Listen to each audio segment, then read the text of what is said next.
ঈদ আসবে আর শপিং করব না তা কি হয়? আমি একটু টুকটাক কেনাকাটা করার জন্য আড়ংয়ে গিয়েছিলাম। একটু নিজের শপিং বা নিজের পরিবারের মানুষের শপিং এর জন্য। আমার কেন জানি এবার কালেকশনগুলো খুব একটা বেশি ভালো লাগেনি। যতটুকু পারা যায় নিয়েছি। আমার সত্যি বলতে কোরবানি ঈদে খুব একটা বেশি বাজেট আমি শপিংয়ে রাখি না, কারণ আমাদের সবারই কিন্তু মেন ফোকাস থাকে কোরবানি দেওয়াতে।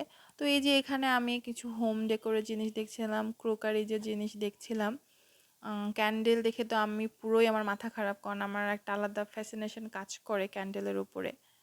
ছোট্ট এই পুতুলটা দেখে মনে হচ্ছিল যে আমি এটাকে এখনই বাসায় নিয়ে যাই, যদিও কিনেছি আমি পুতুলটা। তারপরে এই যে কেনাকাটা শেষ করে একটু মিররে পোজ দিচ্ছিলাম, যেটা আর কি মেয়েরা করে থাকে। তো যাই হোক, কিছু গাছ দেখলাম, তবে আমার মনে হয়েছে তুলনামূলক একটু বেশি দাম সেখানে। মেহেদি ছাড়া তো আসলে ঈদ পরিপূর্ণ হয় না।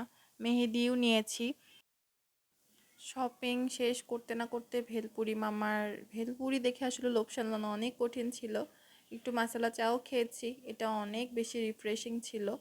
তারপরে এই যে প্রিয়জনের দেওয়া ছোট্ট একটি গোলাপ, যেটা আসলে আমার পুরো শপিং জার্নিটা অনেক বেশি সুন্দর করে দিয়েছে।